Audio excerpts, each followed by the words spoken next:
तुम्हें शायद बचपन से यह सिखाया गया होगा कि अमीर बनने के लिए बहुत बड़ा भाग्य चाहिए, कोई चमत्कार चाहिए, कोई अचानक अवसर चाहिए।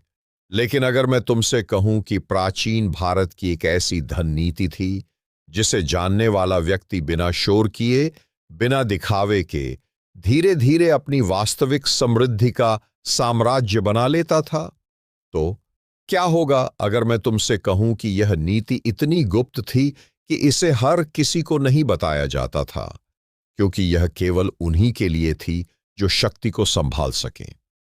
आंखें बंद करके एक क्षण के लिए प्राचीन भारत की कल्पना करो। विशाल साम्राज्य, मंदिरों की घंटियां, व्यापारिक मार्गों पर चलते कारवां, ऋषि, व्यापारी, राजपुरुष, और उन सब के बीच एक ऐसा रहस्य जो किसी खजाने के नक्शे में नहीं लिखा गया था। वह रहस्य सोने की खदान नहीं था। वह रहस्य मनुष्य के भीतर छिपा हुआ धन आकर्षित करने का विज्ञान था। क्योंकि हमारे पूर्वज जानते थे कि गरीबी केवल जेब की स्थिति नहीं होती। गरीबी सबसे पहले मन में जन्म लेती है, और समृद्धि भी सबसे पहले मन में ही बनती है। यही कारण था कि प्राचीन भारत में धन को केवल पैसा नहीं माना गया, धन को लक्ष्मी कहा गया। और लक्ष्मी केवल नोटों का ढेर नहीं थी, लक्ष्मी ऊर्जा थी, एक ऐसी शक्ति जो वहां ठहरती है जहां अनुशासन हो, स्पष्टता हो, धैर्य हो, और सबसे बड़ी बात, जहां व्यक्ति अपनी शक्ति को व्यर्थ न गंवाए। आज दुनिया तुम्हें क्या सिखा रही है? दिखावा करो, जितना नहीं है उससे ज्यादा दिखाओ, उधार लेकर अमीर दिखो, सोशल मीडिया पर अपनी सफलता का प्रदर्शन करो। लेकिन प्राचीन भारत की नीति इसके बिल्कुल विपरीत थी। वहां कहा गया, जब बीज मिट्टी में दबा होता है तभी वृक्ष बनता है। अगर बीज हर दिन खुद को दुनिया को दिखाने लगे तो वह कभी वृक्ष नहीं बन पाएगा। यही पहला गुप्त रहस्य है। चुपचाप निर्माण करो। ध्यान से समझो, जो व्यक्ति हर दिन अपने सपनों की घोषणा करता है वह अक्सर अपनी ऊर्जा बोलने में खर्च कर देता है। लेकिन जो व्यक्ति अपने लक्ष्य को भीतर जलती हुई अग्नि की तरह रखता है वह अपनी सारी शक्ति निर्माण में लगा देता है। यही कारण है कि प्राचीन भारत के व्यापारी अपने बड़े निर्णयों को सार्वजनिक नहीं करते थे। वे शोर नहीं मचाते थे, वे वर्षों तक तैयारी करते थे। और जब परिणाम आता था तब दुनिया हैरान रह जाती थी। अब एक प्रश्न खुद से पूछो, क्या तुम अपनी ऊर्जा निर्माण में लगा रहे हो या केवल घोषणा में? क्योंकि अमीर बनने का पहला रहस्य मेहनत नहीं, बल्कि ऊर्जा संरक्षण है। आज इंसान की सबसे बड़ी गरीबी पैसे की नहीं, ध्यान की है। उसका मन हर समय बिखरा हुआ है। सुबह उठते ही फोन, दूसरों की सफलता, तुलना, ईर्ष्या, भय, और धीरे धीरे उसका मानसिक खजाना खाली होने लगता है। प्राचीन भारत के ऋषियों ने इसे चित्त की चोरी कहा था। उन्होंने समझाया था कि जो व्यक्ति अपने मन की रक्षा नहीं कर सकता वह अपने धन की रक्षा भी नहीं कर सकता। कल्पना करो एक ऐसे योद्धा की जिसके पास तलवार तो बहुत तेज है लेकिन उसका ध्यान हर दिशा में बिखरा हुआ है। क्या वह युद्ध जीत पाएगा? कभी नहीं। उसी तरह जो व्यक्ति अपनी मानसिक शक्ति को हर दिन व्यर्थ कर देता है वह धन आकर्षित नहीं कर सकता। इसलिए दूसरा गुप्त रहस्य था, मन की रक्षा करो। और यह कोई रहस्यमयी बात नहीं, यह पूरी तरह व्यावहारिक है। आज से एक छोटा अभ्यास शुरू करो। सुबह उठने के बाद पहले 1 घंटे तक किसी भी नकारात्मक सूचना, सोशल मीडिया या तुलना से दूर रहो। अपने मन को आदेश दो, मैं अपनी ऊर्जा की रक्षा करूंगा। तुम देखोगे कि धीरे धीरे तुम्हारा दिमाग स्पष्ट होने लगेगा, निर्णय बेहतर होंगे, अवसर दिखने लगेंगे जो पहले दिखाई नहीं देते थे। क्योंकि अवसर कभी अचानक नहीं आते,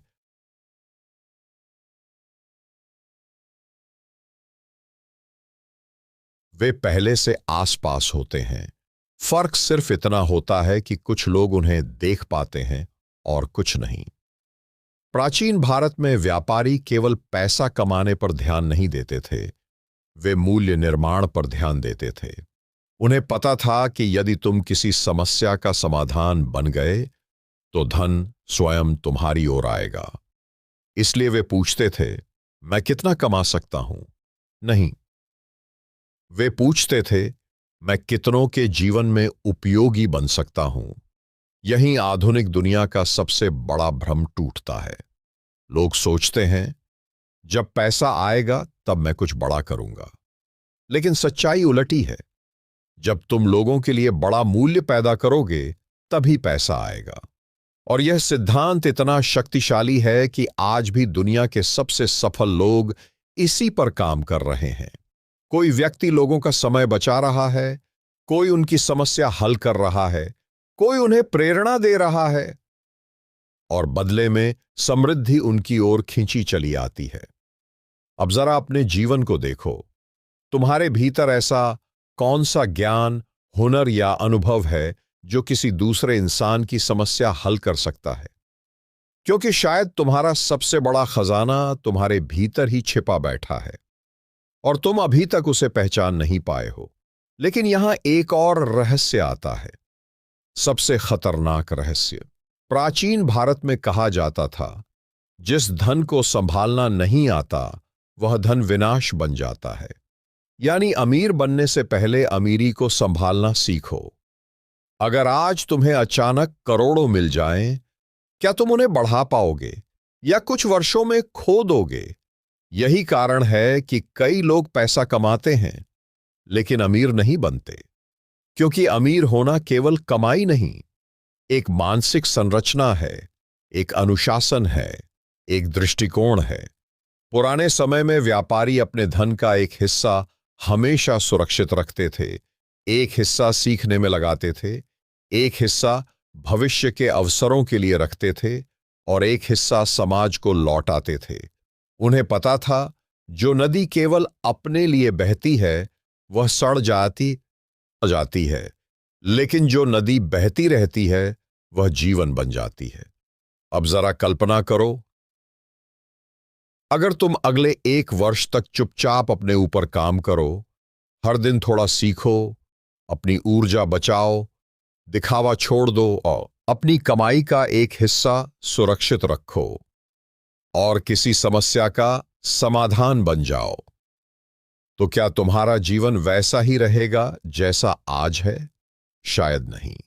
क्योंकि इतिहास हमें एक बात बार बार सिखाता है, सबसे बड़े साम्राज्य शोर से नहीं बने, वे मौन में बने। और यही वह क्षण है जहां अधिकांश लोग हार जाते हैं। उन्हें तुरंत परिणाम चाहिए, वे बीज बोकर अगले दिन फल चाहते हैं। लेकिन प्रकृति का नियम अलग है। पहले जड़ें बनती हैं, गहराई में, अंधेरे में, चुपचाप, और जब जड़ें मजबूत हो जाती हैं तब वृक्ष दुनिया को दिखाई देता है। इसलिए अगर आज तुम्हारा संघर्ष दुनिया को दिखाई नहीं दे रहा, अगर लोग तुम्हारी मेहनत का मजाक उड़ा रहे हैं, अगर तुम्हें लगता है कि जीवन धीरे चल रहा है, तो याद रखो, शायद तुम अभी अपनी जड़ें बना रहे हो और वही जड़ें एक दिन तुम्हें इतना ऊंचा उठा देंगी कि दुनिया पूछेगी, तुम अचानक इतने सफल कैसे हो गए? लेकिन उन्हें क्या पता होगा कि यह अचानक नहीं था, यह वर्षों की खामोश तैयारी थी। यह प्राचीन भारत की वही गुप्त धन नीति थी, चुपचाप निर्माण करो, अपनी ऊर्जा बचाओ, मूल्य बनो और समय को अपना साथी बना लो। क्योंकि समय एक अजीब चीज है। वह कभी किसी का शत्रु नहीं होता, लेकिन जो अधीर होता है उसे समय हमेशा कठोर दिखाई देता है। और जो धैर्य सीख लेता है, समय उसके लिए वही काम करता है जो धरती बीज के लिए करती है, चुपचाप भीतर परिवर्तन। यही वह स्थान है जहां प्राचीन भारत की धन नीति एक ऐसे रहस्य का द्वार खोलती है जिसे अधिकांश लोग पूरी जिंदगी छू भी नहीं पाते। यह रहस्य पैसा कमाने से पहले उस व्यक्ति को गढ़ने का है जो पैसा संभाल सके। ध्यान से समझो।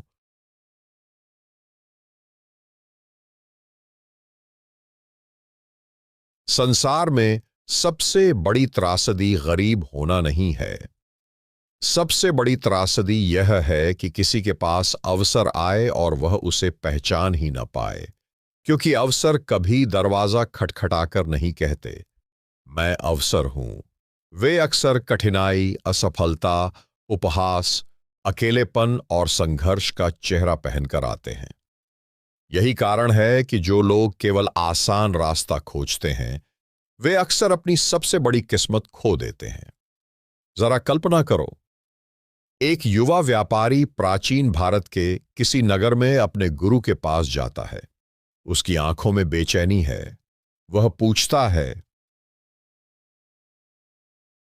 गुरुदेव, मैं धनवान कैसे बनूं? और गुरु मुस्कुराकर उसे कोई व्यापार नहीं सिखाते, कोई सोने का रास्ता नहीं बताते, कोई खजाने का नक्शा नहीं देते। वे उसे नदी किनारे ले जाते हैं और कहते हैं, इस जल को देखो। नदी कभी भागती नहीं, लेकिन फिर भी समुद्र तक पहुंच जाती है। क्यों? युवक सोच में पड़ जाता है। गुरु कहते हैं, क्योंकि नदी अपना मार्ग बदल सकती है, लेकिन अपना प्रवाह नहीं छोड़ती। और शायद यही वह वाक्य है जिसे अगर दुनिया समझ ले तो करोड़ों जीवन बदल सकते हैं। आज अधिकतर लोग मेहनत नहीं छोड़ते।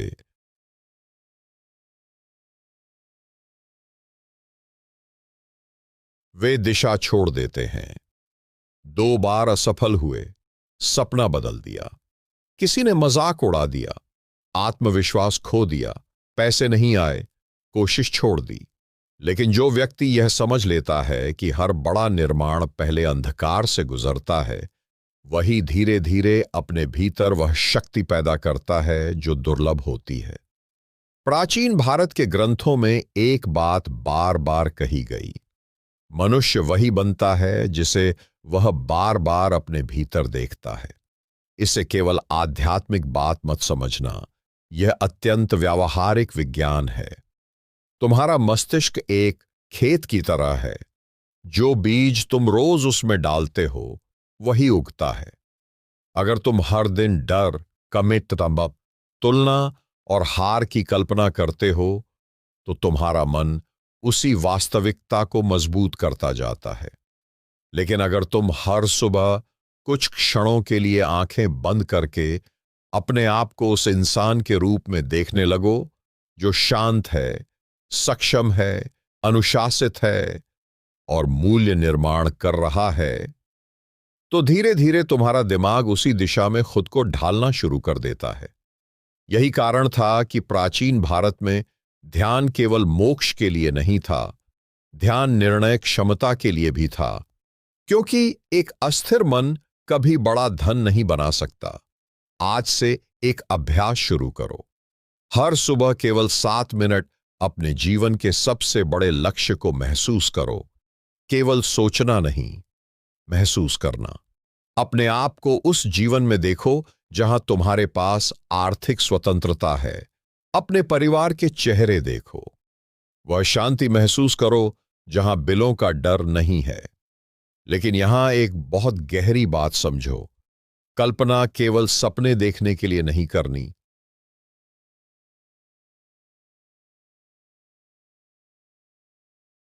कल्पना के बाद तुरंत कर्म करना है, क्योंकि बिना कर्म के कल्पना नशा बन जाती है। और यही वह जगह है जहां अधिकांश लोग ब्रह्मांड के नियम को गलत समझ लेते हैं। वे सोचते हैं,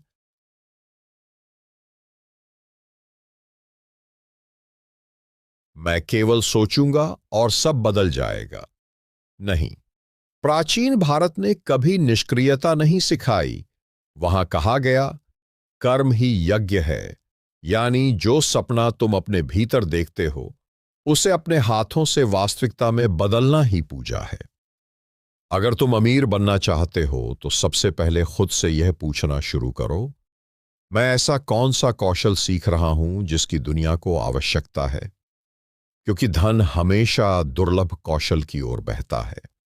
जिस इंसान के पास ऐसी क्षमता है जो समस्या हल कर सकती है, दुनिया अंततः उसे खोज लेती है। यहां एक और रहस्य छिपा है जिसे शायद तुमने कभी इस दृष्टि से नहीं देखा होगा।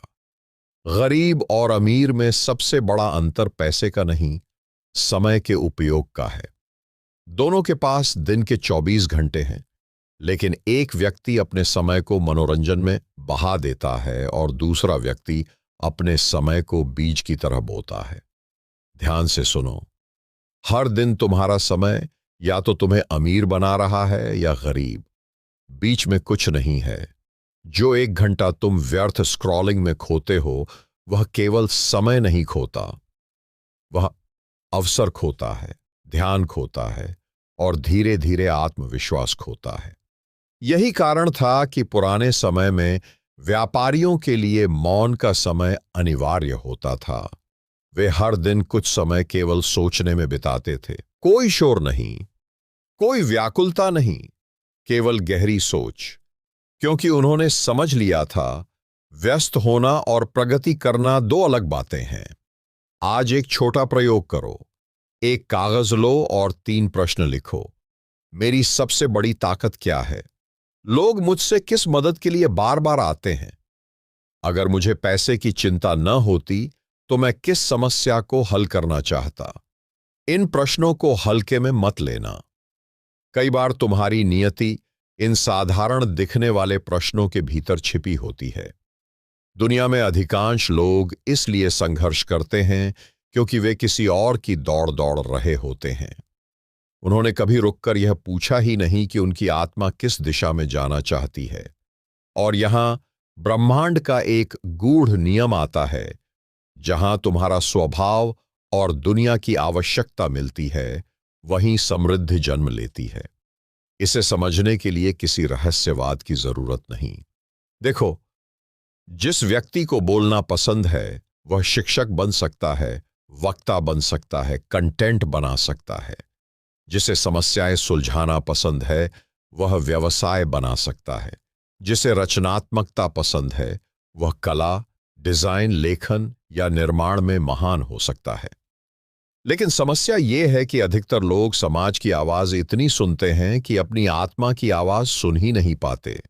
और शायद अब वह प्रश्न तुम्हारे भीतर जन्म ले रहा होगा,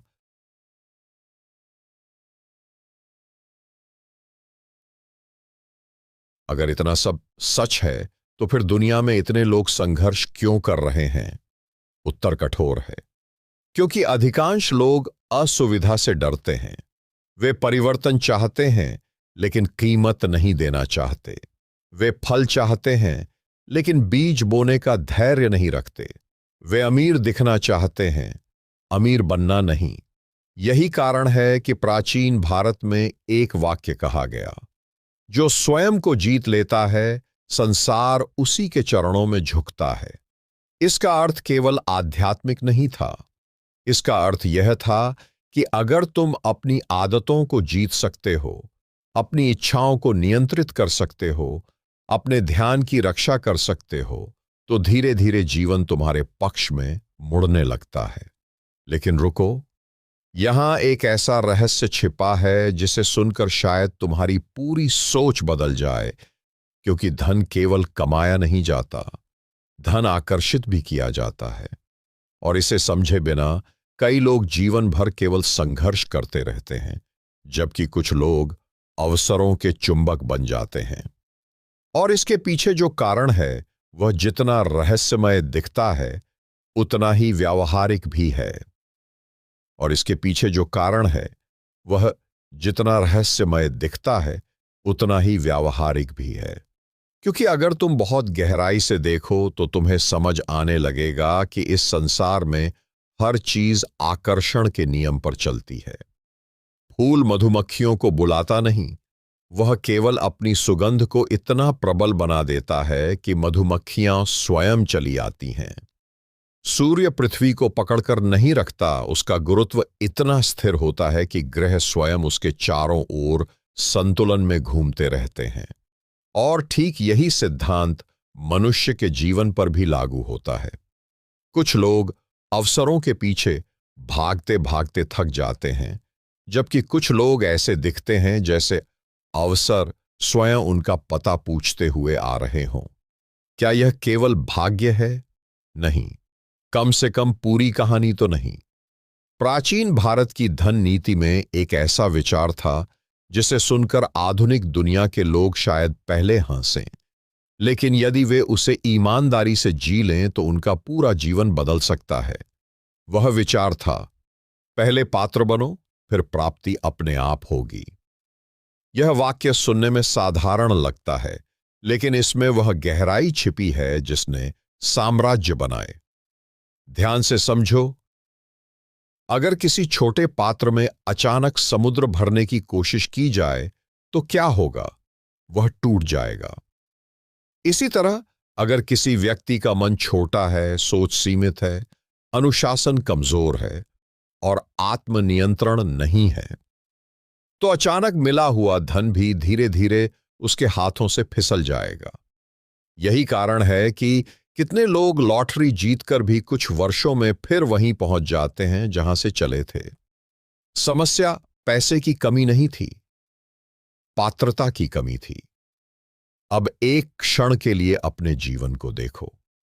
अगर आज तुम्हारे पास 10 गुना अधिक पैसा आ जाए, क्या तुम्हारी आदतें बदल जाएंगी?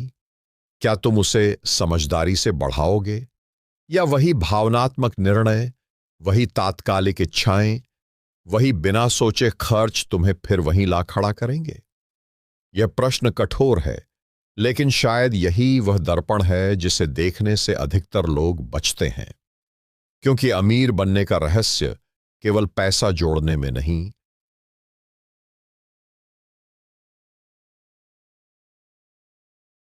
स्वयं को इतना मजबूत बनाने में है कि पैसा तुम्हारे पास टिक सके।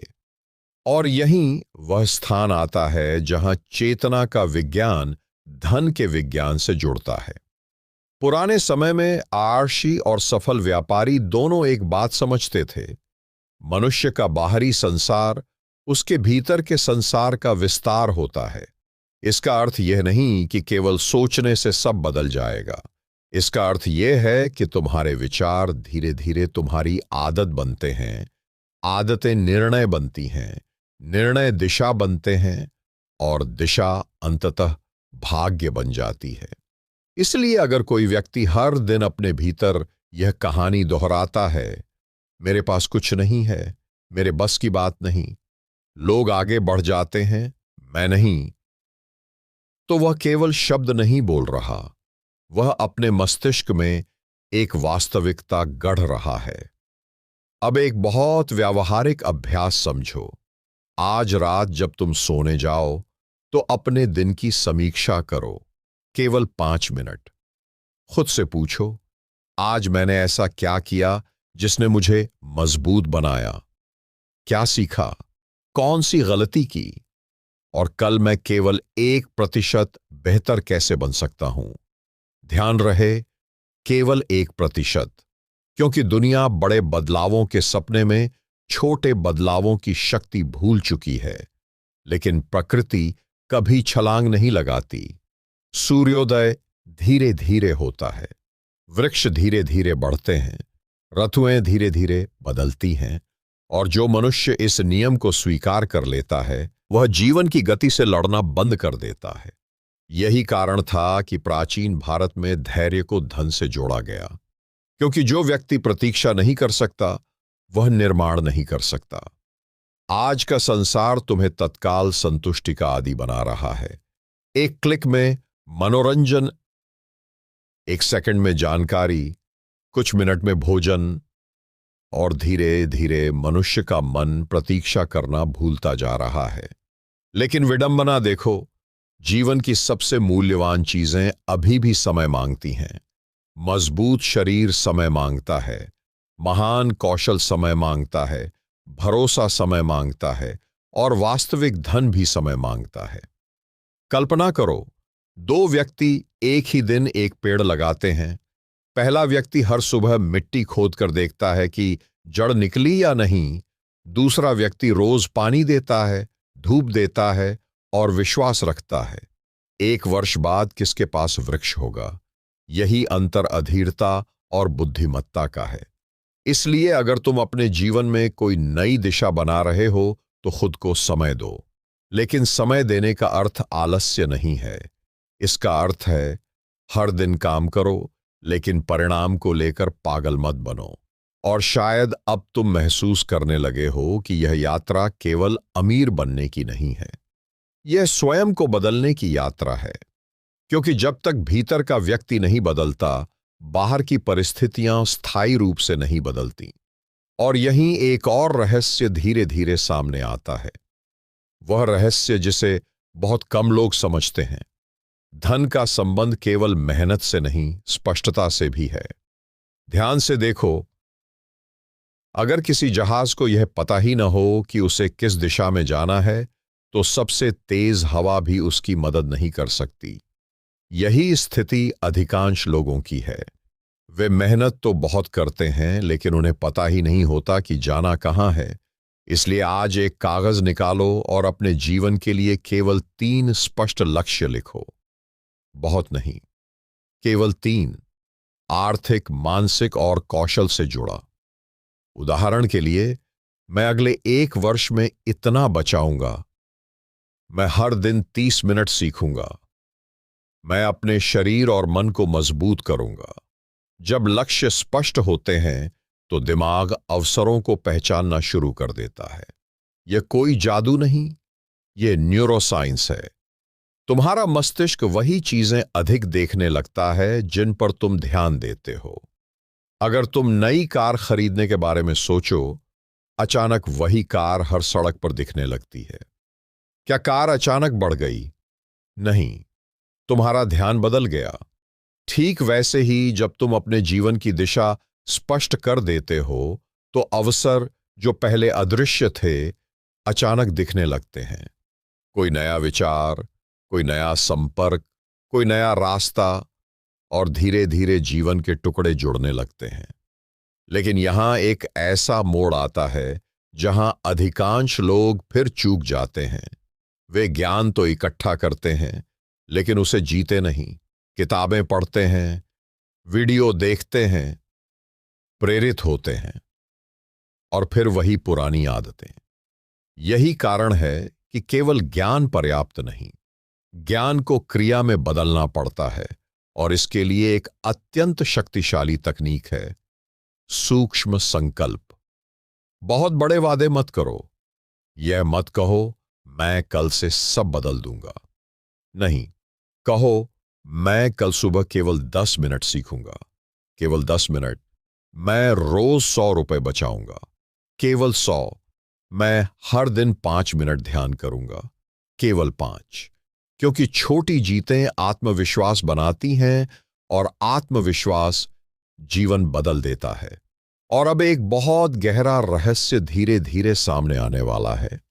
क्योंकि यदि तुमने यहां तक की हर बात को महसूस किया है, तो तुम समझने लगे होगे कि धन केवल बैंक खाते में नहीं बनता।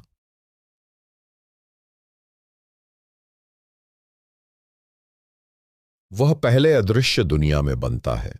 तुम्हारे विचारों में, तुम्हारी आदतों में, तुम्हारे समय के उपयोग में, तुम्हारे निर्णयों में।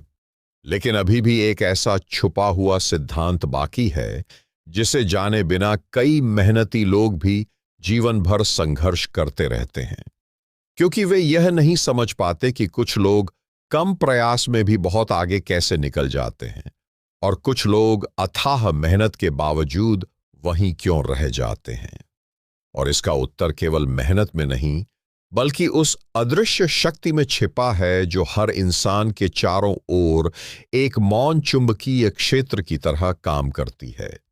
जो हर इंसान के चारों ओर एक मौन चुंबकीय क्षेत्र की तरह काम करती है। और इस बात को केवल रहस्य समझकर आगे मत बढ़ जाना, क्योंकि अगर इसे सही ढंग से समझ लिया जाए तो यह किसी भी इंसान की आर्थिक दिशा बदल सकती है। ध्यान से महसूस करो। क्या तुमने कभी देखा है कि कुछ लोगों के पास लोग अपने आप खींचे चले आते हैं? अवसर उनके पास रुकते हैं। सही लोग सही समय पर मिल जाते हैं। जैसे जीवन उनके पक्ष में काम कर रहा हो।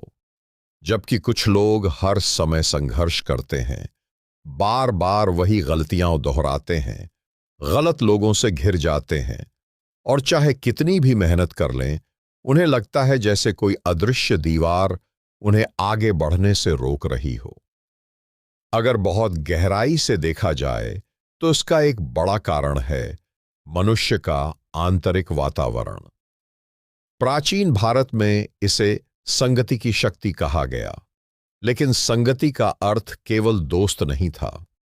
संगति का अर्थ था तुम किन विचारों के साथ रहते हो, किन शब्दों को अपने भीतर जगह देते हो, किन चेहरों को रोज देखते हो, किन बातों को सच मान लेते हो, और सबसे खतरनाक, तुम अपने बारे में कैसी कहानी बार बार सुनाते हो। क्योंकि हर इंसान अनजाने में अपने भीतर एक मौन संवाद करता रहता है, और वही संवाद धीरे धीरे उसके जीवन का नक्शा बनाता है।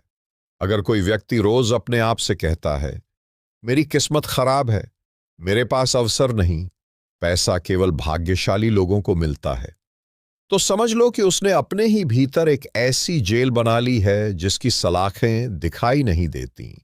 और सबसे विचित्र बात यह है कि उस जेल का दरवाजा हमेशा खुला रहता है, लेकिन कैदी को पता ही नहीं चलता कि वह बाहर निकल सकता है। इसलिए प्राचीन भारत की धन नीति का एक गहरा नियम था।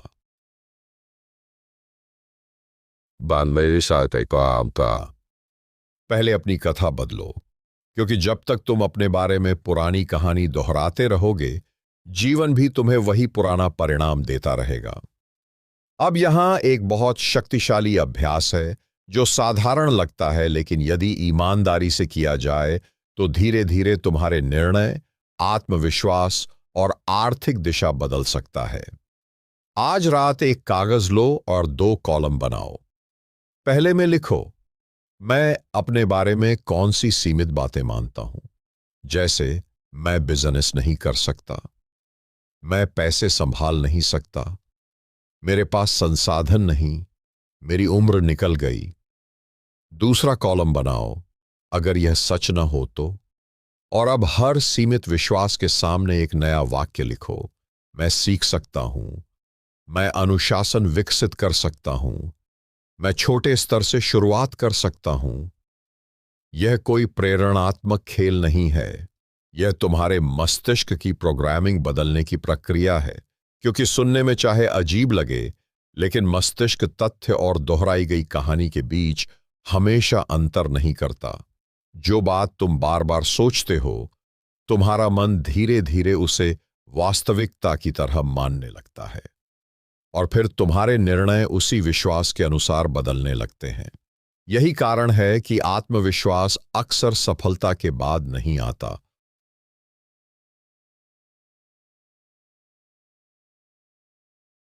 आत्मविश्वास छोटे छोटे कार्यों की पुनरावृत्ति से बनता है। लेकिन अब उस रहस्य के और भीतर उतरते हैं, क्योंकि केवल सोच बदल लेना पर्याप्त नहीं।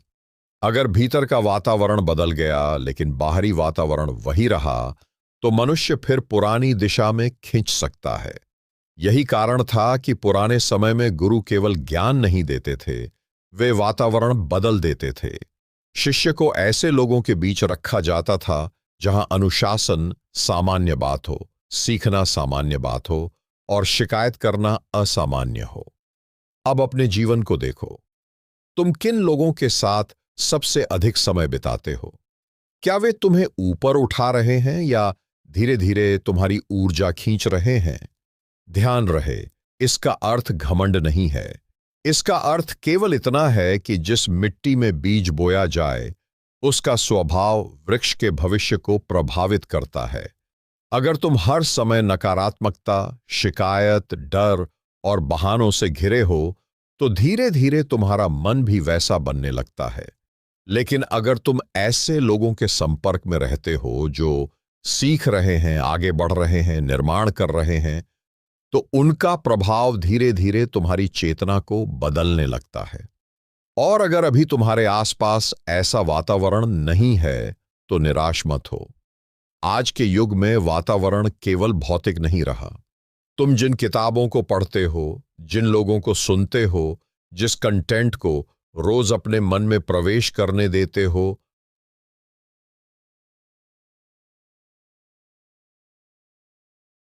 वही तुम्हारा वातावरण बन जाता है।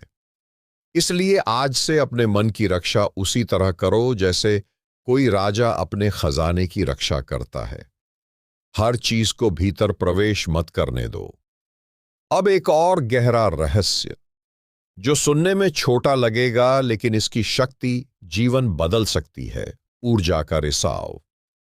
अधिकतर लोग सोचते हैं कि उनकी थकान काम की वजह से है, लेकिन कई बार इंसान काम से नहीं, बिखरी हुई ऊर्जा से थकता है। अधूरे काम, अनावश्यक चिंताएं, पुराने पछतावे, भविष्य का डर, दूसरों को प्रभावित करने की कोशिश, ये सब धीरे धीरे मनुष्य की मानसिक शक्ति को खा जाते हैं। इसलिए अगर तुम वास्तव में समृद्ध बनना चाहते हो तो अपने जीवन में मानसिक सफाई शुरू करो। एक अभ्यास करो।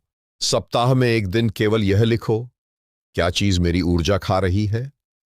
कौन से रिश्ते, कौन सी आदतें, कौन सी चिंताएं मुझे भीतर से कमजोर कर रही हैं?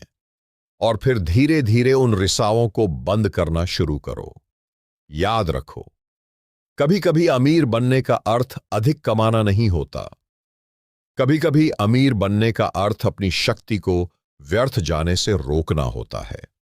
यहीं से एक और अत्यंत गूढ़ नियम सामने आता है, जो प्राचीन भारत में धन और धर्म दोनों से जुड़ा हुआ था। कहा जाता था, जिस व्यक्ति के भीतर कृतज्ञता नहीं, उसके पास आया हुआ धन भी शांति नहीं देता। अब इसे सतही मत समझना। कृतज्ञता का अर्थ केवल धन्यवाद कहना नहीं है। कृतज्ञता का अर्थ है कमी के बीच भी यह देख पाना कि तुम्हारे पास क्या है, क्योंकि जो व्यक्ति केवल अभाव पर ध्यान देता है, उसका मन हमेशा भय में जीता है, और भय में लिया गया निर्णय अक्सर गलत होता है। लेकिन इसका अर्थ यह भी नहीं कि केवल संतुष्ट होकर बैठ जाओ। नहीं, प्राचीन दृष्टि कहती थी, जो है उसके लिए आभार, और जो बनना है उसके लिए अथक प्रयास। यही संतुलन दुर्लभ है। यही कारण है कि कुछ लोग संघर्ष में भी टूटते नहीं, क्योंकि उनके भीतर एक मौन विश्वास होता है कि यह समय स्थायी नहीं। और अब शायद तुम धीरे धीरे उस बात को महसूस करने लगे हो जो अधिकांश लोग जीवन भर नहीं समझते। धन केवल बाहरी संग्रह नहीं,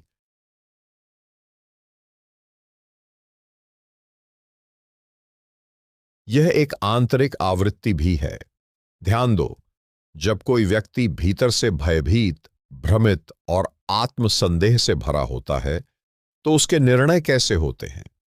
वह जल्दी घबरा जाता है, जल्दी हार मानता है, गलत अवसर पकड़ लेता है और फिर किस्मत को दोष देता है। लेकिन जब कोई व्यक्ति भीतर से स्पष्ट, शांत और धैर्यवान होता है, तो वह वही परिस्थिति देखकर अलग निर्णय लेता है।